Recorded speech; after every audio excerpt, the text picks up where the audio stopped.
Bab 560. Murid Benson Zhu, ayah Henry Zhu. Eric Qin berkata dengan sedikit heran, jadi, dalam satu keluarga itu terdapat banyak cadangan. PTTF. Mendengar uraian Eric Qin, Henry Zhu tak bisa menahan tawa. Bisa dibilang begitu. Henry Zhu tersenyum. Jika seorang putra suci meninggal, keluarga akan segera mendidik yang berikutnya. Eric Qin menyentuh dagunya dan bergumam, wajar saja, karena jika selalu diberkati oleh keluarga, karakter yang tertanam tidak akan begitu kuat, tapi jika membiarkannya eksplorasi dunia keluar, pasti ada kemungkinan akan meninggal. Tepat. Henry Zhu mengangguk, selama ini, semua orang yang berbakat telah berlatih keras dan mereka tumbuh menjadi semakin kuat dalam kesengsaraan yang tak terbayangkan. Dalam hal ini, keluarga Chu cukup baik. Eric Qin berpikir dalam hati. Derek Chu memiliki bakat yang sangat baik dan temperamen yang sangat baik. Meski kekuatannya saat ini tidak terlalu luar biasa, namun Eric Qin menyimpulkan bahwa ia pasti akan menjadi salah satu orang paling menjanjikan di kota B ataupun kota G di antara beberapa keluarga besar. Jadi, kamu adalah putri suci dari keluarga Zhu. Eric Qin tiba-tiba memikirkan sesuatu. Henry Zhu mengangguk dan berkata, bisa dibilang begitu, tetapi jika aku mati, tentu keluarga Zhu akan segera mendidik atau membesarkan yang berikutnya. Ini benar-benar kejam. Eric Qin menggelengkan kepalanya. Dia tidak tumbuh besar dalam keluarga, jadi sulit untuk memahami emosi yang lemah ini. Di hati Eric Qin, kasih sayang keluarga tidak bisa tergantikan dengan emosi atau apapun itu. Dari 8 keluarga besar ini, keluarga mana yang terkuat? Eric Qin bertanya sambil tersenyum. Henry Zhu menggelengkan kepalanya dan berkata, aku tidak tahu, tapi keluarga Zhu mungkin merupakan keluarga terlemah di antara 8 keluarga besar. Ini juga salah satu alasan mengapa ayahku meminjamkanmu fase kesempurnaan. Eric Qin menyentuh dagunya dan bergumam, maksudmu? Ini termasuk investasi. Lumayan, jawab Henry Zhu sederhana. Kamu cukup jujur, kata Eric Qin.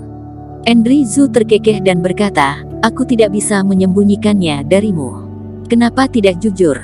Bukankah akan lebih canggung jika terbongkar kebenarannya nanti? Eric Qin hanya bisa tertawa terbahak-bahak. Menurutnya gadis bernama Henry Zhu ini sangat bijaksana, serta sedikit mirip dengan Nafia Jiang. 8 keluarga besar memiliki sekte mereka sendiri, dan mereka memiliki banyak murid di bawah bimbingan mereka. Sebagian besar murid ini dipilih dengan cermat, termasuk orang-orang yang tubuhnya mengalir darah yang sama dengan keluarga sendiri, dan juga para jenius yang dipilih dari seluruh dunia. Saat ini, di paviliun, Haf Chao sedang mengobrol dengan beberapa anak keluarga. Mereka adalah turner Su dari keluarga Su, Sami Feng dari keluarga Feng, Levin Dong dari keluarga Dong, ditambah Haf Chao, tepatnya 4 orang. Keempat orang ini telah dipilih sebelumnya untuk mewakili 8 keluarga besar.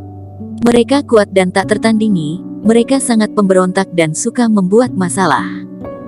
Saudara Chao, apa ada keuntungan kita keluar kali ini? Apa kamu sudah bertemu dengan Eric Qin? Turner Su bertanya sambil tersenyum. Haf Chao menghela nafas dan melambaikan tangannya, kalian mungkin tidak percaya jika aku mengatakannya. Aku khawatir kemampuan orang-orang dusun itu tidak lemah dari kita. Oh. Sami Feng hanya mencibir, Haf Chao, apa kamu bercanda? Siapa di dunia ini yang dapat membandingkan sumber daya dengan 8 keluarga besar? Apa mereka dapat sebanding dengan ilmu sihir yang kita latih ini?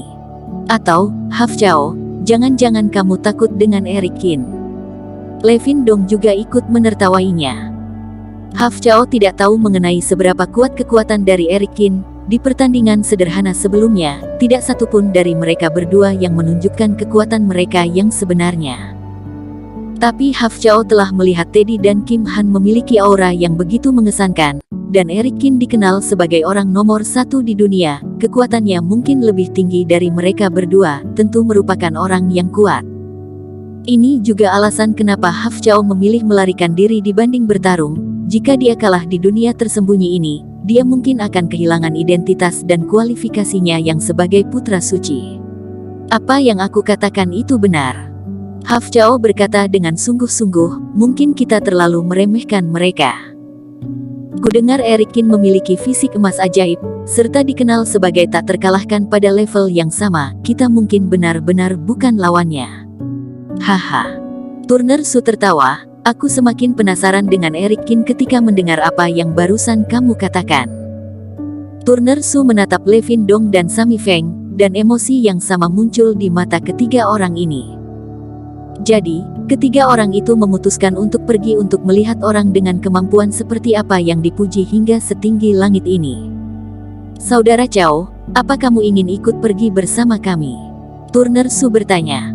Hafjao berpikir sejenak dan berkata, aku akan menjadi penunjuk jalan kalian. Baik. Turner Su mengangguk, kita berempat tak terkalahkan jika bekerja sama, jadi kita akan beritahu mereka apa itu petarung yang sebenarnya. Malam tiba dengan cepat. Waktu di dunia tersembunyi sama dengan dunia luar, dan mereka tidak dapat mengontrol kekuatan waktu.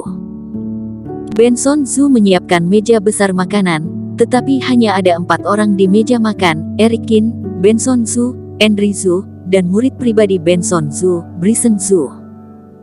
Perlakuan semacam ini dapat dikatakan sangat penting bagi Erikin, jika tidak, Erikin tidak akan memiliki kesempatan untuk duduk serta makan malam bersama kepala rumah 8 keluarga besar.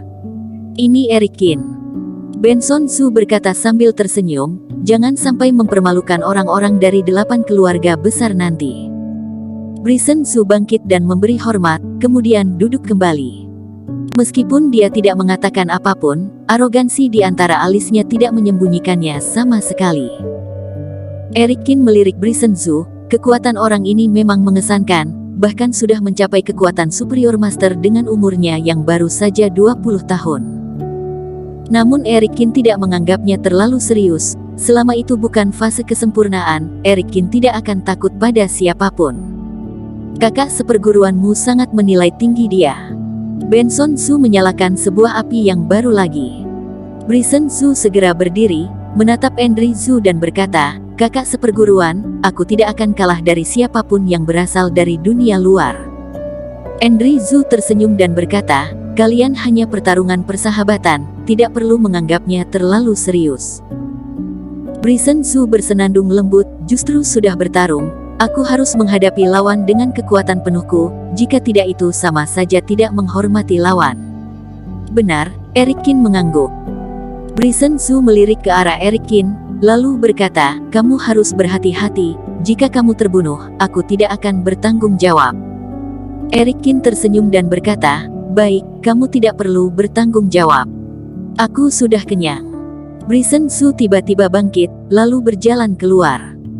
Ia berdiri di atas ruang terbuka di luar, menutup mata perlahan, ketika sedang melakukan teknik bernafas, ada nafas yang mengalir pelan di badannya.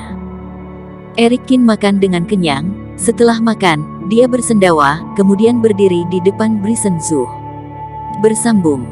Terima kasih telah menonton video ini sampai akhir. Jangan lupa subscribe dan nantikan kisah episode selanjutnya hanya di Novel Story. Salam.